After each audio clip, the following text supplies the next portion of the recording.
오늘도 지난 시간에 이어 눌림목 매매에 대해 집중적으로 강의를 해보겠습니다. 또한 방산주 섹터 종목들 위주로 살펴보겠습니다. 먼저 살펴볼 종목은 현대로템입니다. 차트로 가보겠습니다. 주봉부터 보겠습니다. 제가 표시를 해보겠습니다. 상승 1파입니다. 상승 2파입니다. 상승 3파입니다. 주봉상에서도 얼마든지 눌림목 매매를 할 수 있습니다. 1차 상승의 초입을 잡는 것이 가장 좋은 매매법이라 말씀드렸습니다. 두 번째로 좋은 진입 타이밍은 2차 상승의 초입을 잡는 것입니다. 제가 차트를 2차 상승이 본격적으로 시작되기 전까지만 보여드리겠습니다. 이 시점에서 이 차트를 처음 발견했다고 가정하겠습니다. 2차 상승이 시작되었다고 확신할 수 있을까요? 저는 확신할 수 있습니다. 그 근거가 뭘까요? 그렇습니다. 거래량입니다. 잠잠하던 거래량이 볼벤 상단을 뚫을 정도로 발생을 했습니다. 본격적인 세력들의 핸들링이 시작된 것입니다. 보시면 알지만 하락 추세 중간중간에 기술적 반등이 보입니다. 하지만 거래량 없이 잠깐 반등을 하고 있습니다. 저런 거는 무시하라고 말씀드렸습니다. 다음 상황을 보겠습니다. 일봉에서와 마찬가지로 주봉에서도 상승 과정에서 저렇게 눌림이 나옵니다. 거래량을 보시면 알지만 시세를 한번 크게 주고 주포가 손을 놓아버립니다. 그럼 주가는 당연히 떨어지게 마련입니다. 매도 물량들이 차례차례 나오기 때문입니다. 그래 놓고 나갈 사람들이 다 나가게 되면 다시 주포가 핸들링을 해서 주가를 펌핑시킵니다. 그래서 잠잠하던 거래량이 폭발적으로 늘어났을 때 진입을 했다면 단기 조정이 나오더라도 쫄지 않아야 합니다. 최초 상승 지점에서는 항시 저런 그림이 나올 수밖에 없습니다. 개미들을 털고 가야 하기 때문입니다. 오히려 단기 눌림이 나오면 추가 매수를 해야 합니다. 다음 상황을 보겠습니다. 이것이 공포를 이겨낸 사람이 얻게 되는 보상입니다. 이제 매도 타이밍입니다. 변동 회기선이 깨졌기 때문입니다. 이렇게 매도 타이밍이 나오면 미련 없이 매도하고 수익 실현해야 합니다. 보통 무릎에서 사서 어깨에서 팔아라 라는 주식 명언이 있습니다. 저는 발바닥에서 사서 머리 꼭대기에서 팔아라 라고 말하고 싶습니다. 차트에 대한 이해도가 높아지면 얼마든지 가능한 일입니다.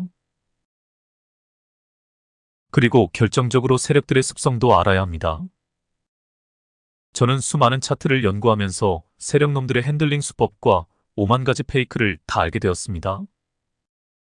주봉상에서, 일봉상에서 그리고 분봉상에서도 놈들의 핸들링 수법은 다 티가 나게 되어 있습니다. 여러분들도 저랑 같이 공부하면서 절대 놈들의 페이크에 속지 않는 신법과 차트 보는 시각을 얻으셔야 합니다. 그래야 놈들에게 당하지 않을 수 있습니다. 다음 상황을 보겠습니다. 반등의 신호가 나왔나요? 나왔습니다.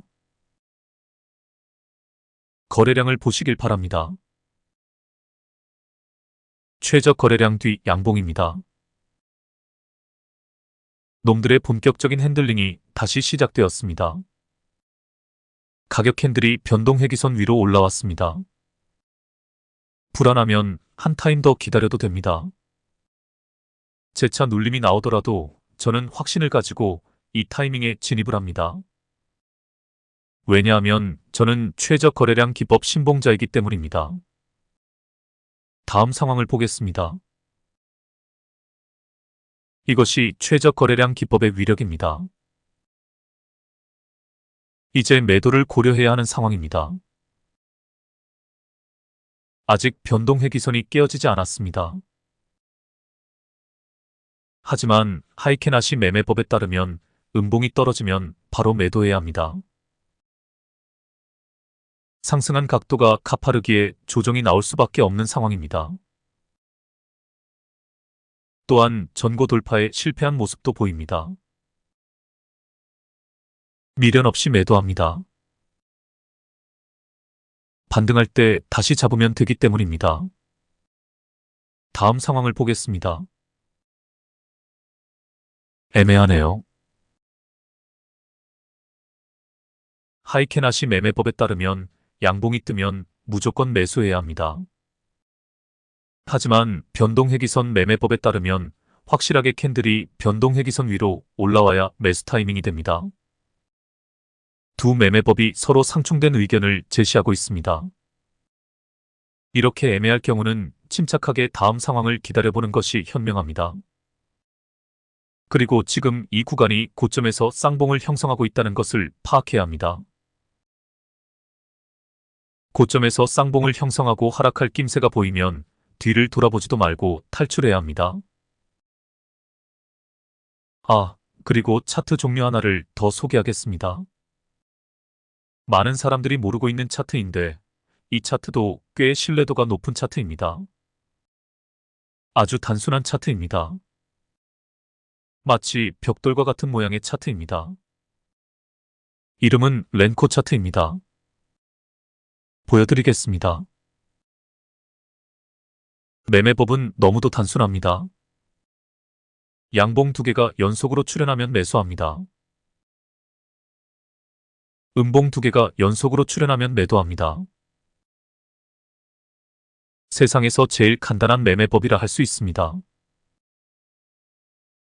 골치 아픈 거 싫어하시는 분들은 상승 모멘텀이 확실한 종목을 저점에서 타점을 잡아 이 차트를 가지고 매매를 하셔도 됩니다. 눌림에서 반등할 때 추가 매수하는 줍줍 기법으로 활용하셔도 됩니다. 양봉 두 개 매수, 음봉 두 개 매도, 이 원칙만 지키시면 됩니다. 제가 단주로 실험을 해서 수십 번 검증한 매매법입니다. 일봉으로 사용하실 수도 있습니다. 혹은 주봉상에서 이 렌코 차트로 주가의 흐름을 확인하고 일봉상에서 타점을 잡으셔도 됩니다. 실전에서 단주로 실험해 보시길 바랍니다. 다시 원래 차트로 돌아가 보겠습니다. 여하튼 애매할 경우에는 성급하게 판단하지 말고 더 기다려 봅니다. 다음 상황을 보겠습니다. 역시 고점에서 쌍봉은 위험하다는 것이 다시 증명이 됩니다. 이제 반등의 신호가 나왔나를 확인해야 합니다. 어떻게 생각하시나요? 변동회기선 위로 캔들이 올라섰습니다. 하이켄아시 매매법으로 따져도 양봉이 떴습니다. 진입 타이밍이 맞습니다. 불안하면 한 타임 더 기다려도 됩니다. 다음 상황을 보겠습니다. 와우, 제대로 전고 돌파가 나왔네요. 변동회기선과 하이켄아시 매매법을 결합해서 타점을 잡으면 이렇게 좋다는 것이 다시 한번 증명이 됩니다. 다음 상황을 보겠습니다. 확실한 매도 타이밍입니다. 다음 상황을 보겠습니다. 반등의 신호가 나왔나요? 변동회기선 위로 캔들이 올라서지 않았습니다. 하지만 거래량에 주목해 보시길 바랍니다. 최저 거래량 뒤 양봉입니다. 주포가 다시 핸들링을 한 것이 확인되어집니다. 최저 거래량 기법 신봉자인 저는 여기서 매수를 합니다. 의심이 가면 한 타임 더 기다려도 됩니다. 다음 상황을 보겠습니다. 최저 거래량 기법을 우습게 보시면 안 됩니다. 저는 최저 거래량 기법이 확실한 세력 지표라고 보고 있습니다.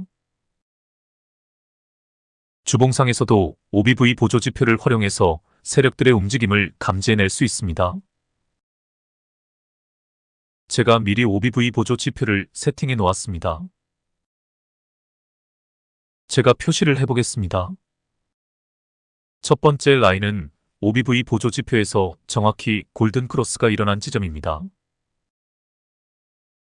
두 번째 라인에서는 OBV선이 기준선을 터치하고 반등하고 있습니다. 세력들의 핸들링이 다시 시작되었다는 뜻입니다. OBV 보조 지표가 세력 지표라는 것이 다시 한번 확인되어집니다. 다음 상황을 보겠습니다. 매도 타이밍이 맞나요? 맞습니다. 하이캔 하시는 양봉이 유지되지만 변동 회기선은 깨진 상태입니다. 양봉 캔들의 크기가 작아지는 것이 매수세가 약해진 것도 느껴집니다. 미련 없이 매도해야 합니다. 다음 상황을 보겠습니다. 역시 쌍봉 이후 하락세가 시작되면 차비가 없네요.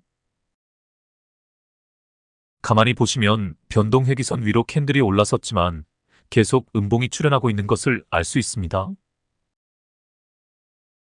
변동 회기선을 100% 믿어서는 안 된다는 결론에 이르게 됩니다.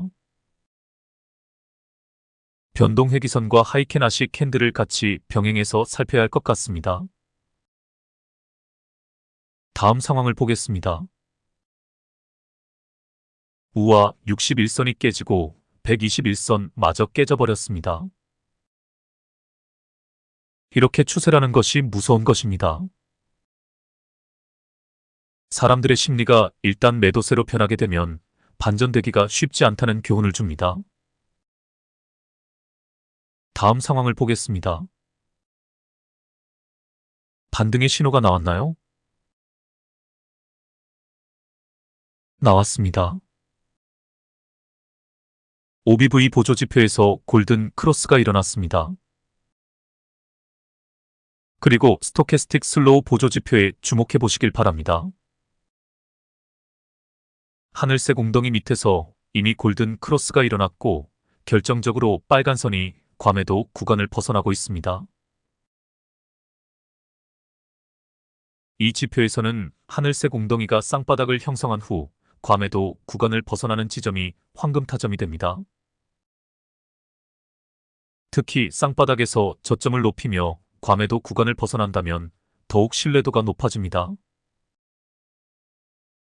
이 점도 잘 체크해 두시길 바랍니다. 이렇게 과매도 구간만을 노리는 트레이더도 있습니다. 일종의 낙주 매매라 할 수 있습니다.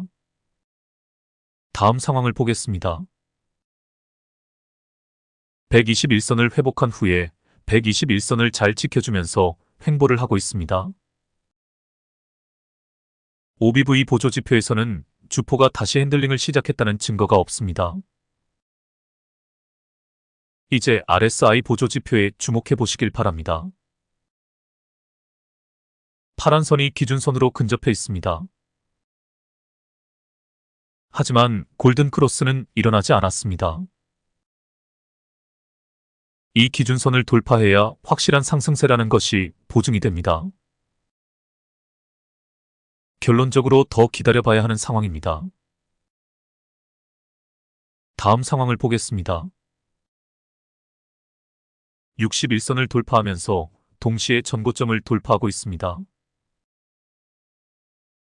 OBV 보조 지표에서는 벌써 골든 크로스가 일어난 상태입니다. 돌파 매매 관점에서 매수 타점입니다. 다음 상황을 보겠습니다. 거래량에 주목해 보시길 바랍니다. 최저 거래량 뒤 양봉이 보이시나요? 저 최저 거래량 뒤 양봉이 주포의 핸들링이 다시 시작된 시점입니다. OBV에서도 그것이 확인되어집니다. 가격 캔들은 하락세 끝에 도지 캔들이 떴습니다. 다음 상황을 보겠습니다. 추세가 이렇게 무서운 것입니다. 하락 추세에서는 자비가 없었지만 상승 추세에서는 달리는 호랑이처럼 무섭게 질주하는 모습입니다. 전고 돌파까지 이루어졌지만 이제 매도를 고려해야 하는 상황입니다. 상승 추세가 꺾인 것이 보입니다. 캔들도 변동 회기선 밑으로 가라앉았습니다. 미련 없이 매도해야 합니다. 다음 상황을 보겠습니다. 여기까지가 최근 상황입니다. 이제 일봉으로 가보겠습니다. 주봉으로 큰 그림을 그렸으니 일봉은 최근 상황만 보겠습니다. 일봉상에서 타점을 고찰해 보겠습니다. 일단 이평선 매매법으로 매수 타점을 하나하나 살펴보겠습니다. 121선 돌파 자리입니다. 121선을 터치하고 반등하는 자리입니다. 241선을 터치하고 반등하는 자리입니다. 121선 돌파 자리입니다. 21선 돌파 자리입니다. 121선 돌파 자리입니다. 241선을 터치하고 반등하는 자리입니다. 장기 이평선을 돌파하거나 터치하고 반등하는 자리가 좋은 타점이라는 것이 다시 한 번 더 확인되어집니다. 이제 이 상태에서 저지 밤매매법으로 타점을 잡아보겠습니다. 1차 저지바입니다.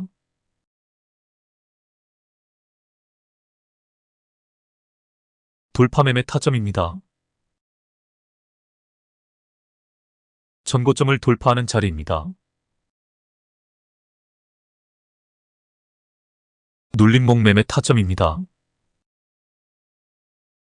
저지바를 터치하고 반등하는 자리입니다. 이평선 매매 타점과 동일합니다. 이평선과 지지라인이 만나는 지점에서 반등하는 자리가 아주 좋은 타점이 된다는 것을 알 수 있습니다.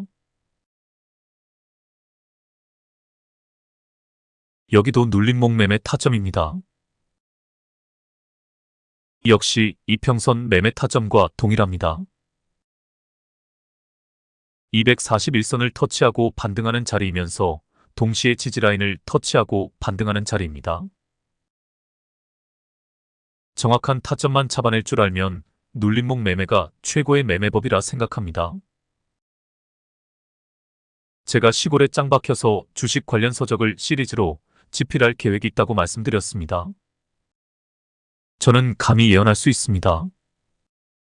제 시리즈물 중에서 눌림목 매매기법 총정리란 책이 베스트셀러가 될 것이라 자신합니다. 한국어판뿐만 아니라 영어 1어, 중국어, 독일어, 불어판도 출판할 계획입니다. 그때쯤이면 저는 시골에 짱 박혀서 선물 거래나 외환 거래 혹은 코인 거래까지 연구하고 있을 것입니다. 이리관지란 말이 있습니다. 하나를 가지고 모든 것을 꿰뚫어버린다는 뜻입니다. 꼬치구이를 연상하시면 이해가 빠르실 것입니다.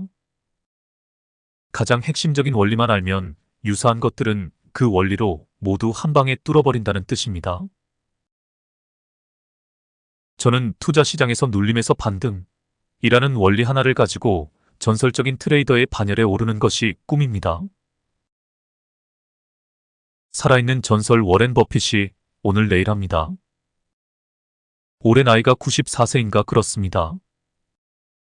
최근에 그분 자신의 회사인 버크셔 해서웨이 주주총회가 있었습니다. 지난해와 비교해서 매출액은 5%, 영업이익은 79.9%가 증가했다고 합니다. 이 회사의 현금성 자산이 한화로 계산해서 247조 8천억 원이라고 합니다. 워렌 버핏은 고령의 나이에도 독서를 게을리하지 않는다고 합니다. 그가 요즘 집중적으로 읽는 책이 AI 관련 서적이라고 합니다. 워렌 버핏과 1시간 대화할 수 있는 식사 자리를 위해서 천문학적인 액수의 요금을 내야 한다고 합니다. 그래도 사람들이 줄을 서서 대기하고 있다고 합니다. 세계 최고의 투자 전문가의 한마디 말은 돈으로 환산할 수 없는 가치가 있기 때문입니다. 제가 그 정도 수준까지 갈 수 있을지는 모르겠습니다. 다만 목표를 그렇게 설정해 두고 있습니다. 제가 전에도 말씀드렸듯 저는 궁극적인 목표가 돈이 아닙니다. 저는 돈은 그냥 종이 정도로 생각하는 사람입니다. 거기에 하등의 가치를 부과하지 않는 사람입니다. 제가 원하는 것은 영향력입니다. 제 말 한마디에 우리나라 투자자들이 모두 들고 일어나 금투세 저지 운동에 동참하는 사람이 되고 싶은 것입니다. 제가 가진 영향력으로 세상을 바꾸고 싶은 것입니다. 지금 이 세상은 돈이라는 권력을 쥔 놈들, 즉 악마 새끼들이 지배하는 세상입니다. 저는 이 시스템 자체를 바꾸고 싶은 것입니다. 돈이 없어도 사람답게 살 수 있는 세상을 만들고 싶은 것입니다. 돈으로 인간이 인간을 지배하고 돈 때문에 자살하는 비극이 없는 세상을 만들고 싶은 것입니다. 한번 생각을 해보시길 바랍니다. 이 지구 한쪽에서는 극한의 노동 환경 속에서 1달러를 벌기 위해 하루 16시간씩 노동을 하는 사람들이 있습니다.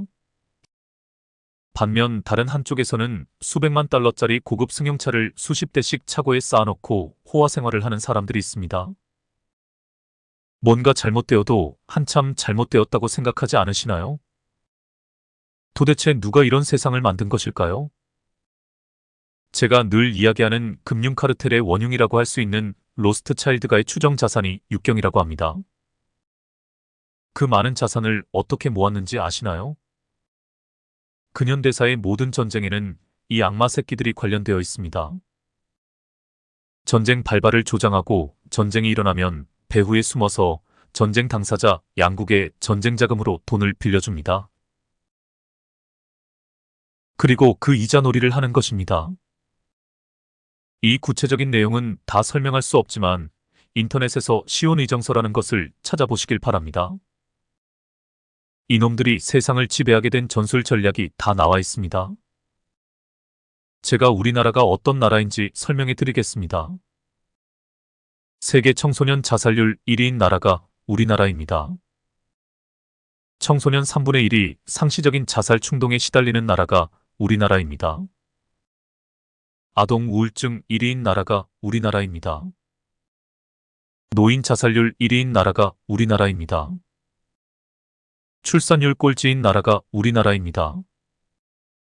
산업재해 사망률이 25년 동안 1위인 나라가 우리나라입니다. 자본주의 역사상 불평등이 가장 심화된 나라가 우리나라입니다. 정치를 볼까요? 연동형 비례대표제를 절대로 도입하지 않는 나라가 우리나라입니다. 두 개의 거대 정당이 다 헤쳐먹는 나라가 우리나라입니다. 25% 정도의 득표를 가지고 100%를 대변하는 불합리한 선거제도가 지배하는 나라가 우리나라입니다. 거대 양당이 대의민주주의 헌법 정신을 깔아뭉개는 나라가 우리나라입니다. 퇴행적이고 기회주의적인 정치인이 눈 가리고 아웅하며 국민을 우롱하는 나라가 우리나라입니다.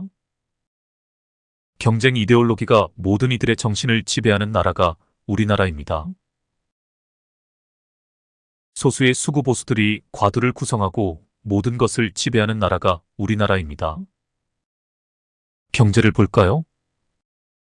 볼 필요도 없습니다. 이거 딱 하나만 생각해 보면 압니다. 제가 전에 말씀드렸습니다.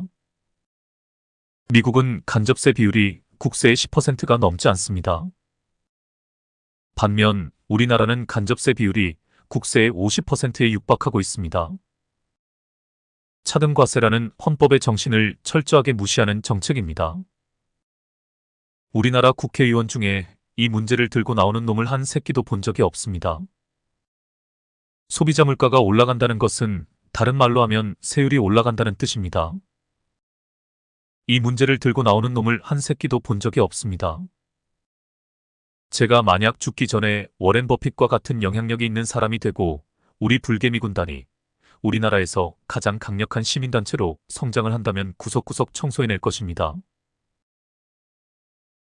얼마 전에 말씀드린 강단사학회부터 시작해서 우리나라를 이 모양, 이 꼴로 만든 놈들을 다 찾아내어 시민청문회에 세울 것입니다. 그리고 더 영향력을 갖게 되면 공소시효가 없는 부정부패 특별법을 만들어 버러지 같은 놈들을 싸그리 청소해버릴 것입니다. 주식시장에서는 일명 작전 세력들을 마지막 한 놈까지 찾아내어 법정에 세울 것입니다. 그리고 소액주주 보호 특별법을 만들 것입니다. 대주주 새끼들이 소액주주들의 등골을 빼먹는 악습과 관행을 원천적으로 봉쇄를 할 것입니다. 그리고 우리를 이렇게 만든 원흉, 즉 한 줌도 안 되는 악마 새끼들과 싸워나갈 것입니다. 그 새끼들의 똘마니들이 사회 지도층의 곳곳에 포진하고 있다는 사실을 여러분들은 잘 모르실 것입니다. 저는 그 커넥션에 대해서도 집요하게 파헤치고 있습니다. 저는 여러분들이 생각하시는 것보다 10배, 아니 100배 이상의 꿈과 이상을 가지고 있습니다. 물론 아직은 꿈일 뿐입니다. 그것이 현실이 되기 위해서는 시간이라는 자양분이 필요합니다. 제가 죽고 나면 누군가 이 일을 이어가기를 바라고 있습니다. 누군가는 해야만 하고 할 수밖에 없는 일입니다. 제가 못하면 누군가 할 것이고 궁극적으로 역사가 이 일을 해낼 것입니다. 제가 일명빛의 전사들 몇 명을 소개하겠습니다. 이 사람들은 어쩌면 자신들이 어떤 존재인지 모를지도 모릅니다. 이들은 우주영단에서 차원 상승한 지구에서 새로운 지도자 그룹으로 파견된 일명 스타시드들입니다.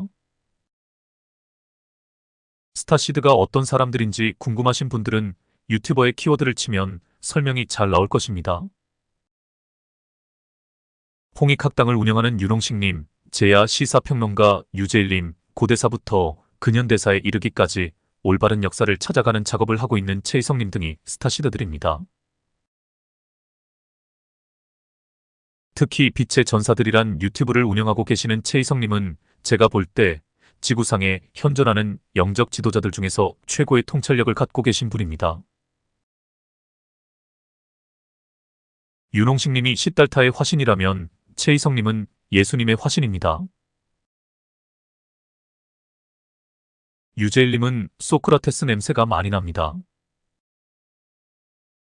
이 이외에도 물병자리 시대를 선도해가는 스타시드들이 많이 있습니다. 제가 차차 소개하겠습니다. 지금은 영적 전쟁의 시대입니다. 지구를 점령한 악마의 세력을 몰아내기 위해 우주영단에서 파견한 영적 전사들이 활약하는 시대인 것입니다. 아무것도 모르고 살아왔던 물고기자리 시대의 카르마를 해소하기 위해 전지구적인 정화 작업이 진행되는 시기이기도 합니다. 잠들어 있던 인류 전체의 의식이 각성되는 시기이기도 합니다. 이 시기가 왜 중요한 시기인지는 지난 시간에 충분히 설명을 드렸습니다. 이 시기를 놓치면 천추의 한을 남기게 됩니다. 무간지옥에 떨어져서 저열한 영적 공부를 바닥에서부터 다시 해야 되기 때문입니다. 더 이상 설명하지 않겠습니다. 주식시장으로 돌아가 보겠습니다. 저지바에 주목해 보시길 바랍니다. 저지바를 돌파하거나 저지바를 터치하고 반등하는 자리가 모두 황금 맥점이라는 것을 알 수 있습니다. 특히 빨간 원과 하얀 원이 겹치는 지점이 눌림목 매매로 최고의 타점이 된다는 것을 다시 한번 확인해 두시길 바랍니다. 그러므로 반증에서 차트에서 저지바를 확인하는 것이 얼마나 중요한지 알 수 있습니다. 이제 앞으로 차트를 볼 때 반드시 어느 차트이든 저지바를 확인하는 습관을 들이시길 바랍니다. 이제 긴 하락 추세 끝에 반등하는 자리에 주목해 보시길 바랍니다. 정확하게 저지발을 터치하고 반등한 것이 보이실 것입니다. 그러니까 저지발을 미리 확인해두고 차트에 설정을 해놓으면 이 타이밍에 이 반등하는 자리에서 정확히 타점을 잡을 수 있는 것입니다. 이제 다음으로 중요한 저지발을 눈으로 찾아보시길 바랍니다.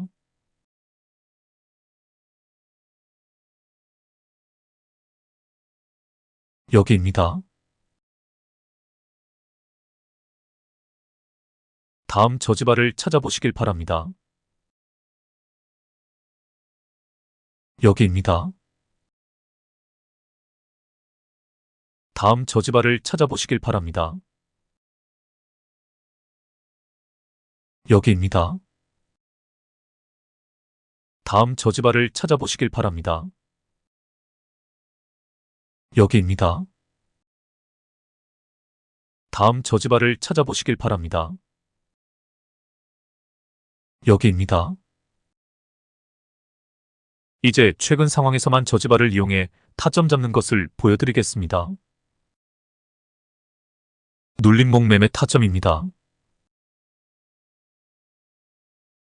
돌파 매매 타점들입니다.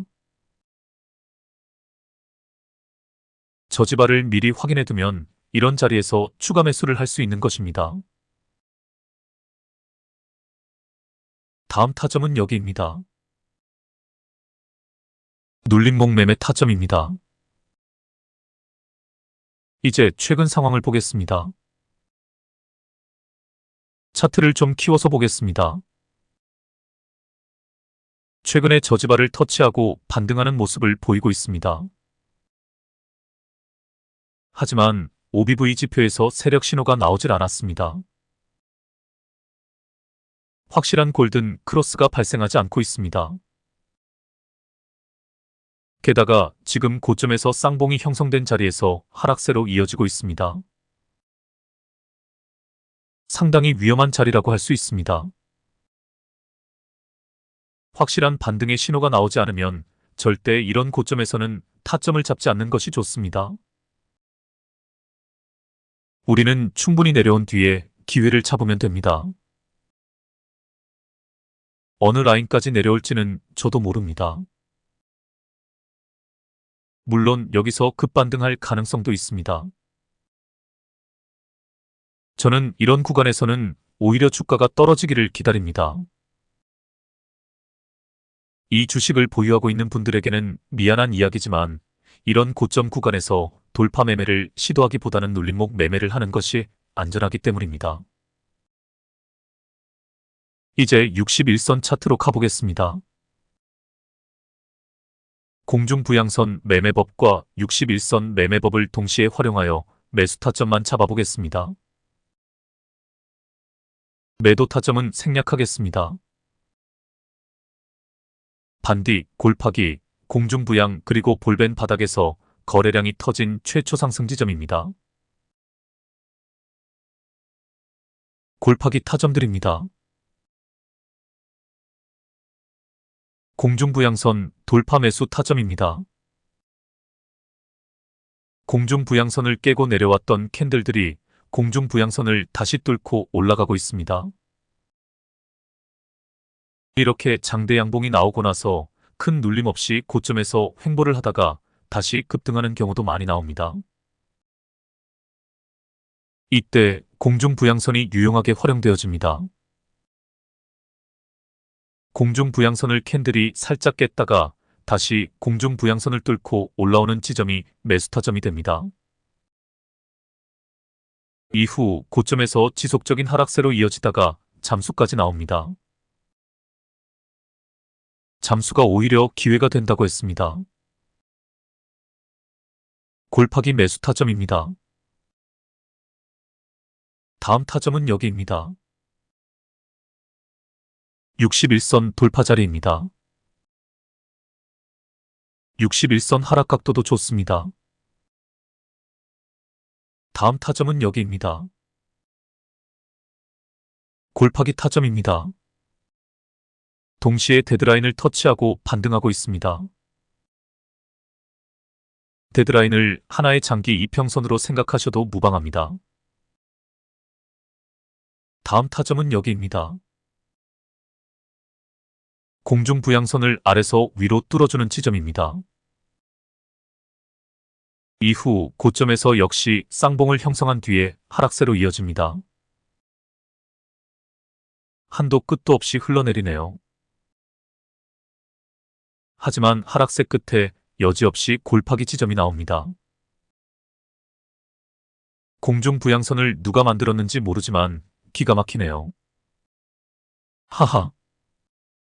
죄송합니다. 착복이었습니다. 골파기 타점입니다. 그 다음에 61선 돌파 자리가 나오지만 가짜 돌파였습니다.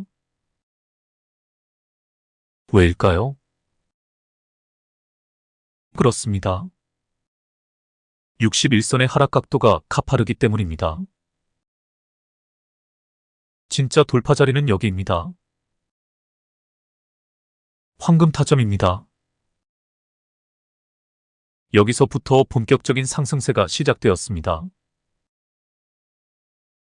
61선과 데드라인의 이격이 좁아진 지점이면서 61선이 하락에서 상승세로 전환된 지점에서 돌파가 나왔기 때문입니다. 이런 자리를 놓치지 말자가 제 지론입니다. 집문서, 땅문서, 친구에게 구라쳐서 빌린 돈. 죄송합니다. 저도 모르게 자꾸 아재 개그가 나오네요. 영상 만들다 보면 좀 지칩니다. 저 스스로 기분 전환 좀 하려고 쉰소리를 했습니다. 하지만 그만큼 중요한 자리라는 것을 다시 강조드리는 바입니다. 다음 타점은 여기입니다. 공중부양선 돌파 타점입니다. 최근 상황은 앞에서도 이야기했듯 위험한 자리입니다. 특히나 재빠른 대응이 힘든 주린이 분들은 이런 고가놀이는 피하시는 것이 좋습니다. 장중 대응이 가능한 저 같은 단타꾼들이나 짧게 먹고 빠지는 자리입니다. 오늘은 이것으로 마치겠습니다. 원래 방산주들 여러 개를 살펴볼 계획이었는데 영상을 만들다 보니 너무 길어졌네요. 다음에 살펴보겠습니다. 오늘은 앞에서 주봉 보는 법도 충분히 강의를 했습니다. 반복 시청하시면서 요점들을 정리해 두시고 많은 차트에서 그 요점들을 확인해 보시길 바랍니다. 그럼 좋은 밤 되시길 바랍니다. 다음에 뵙겠습니다.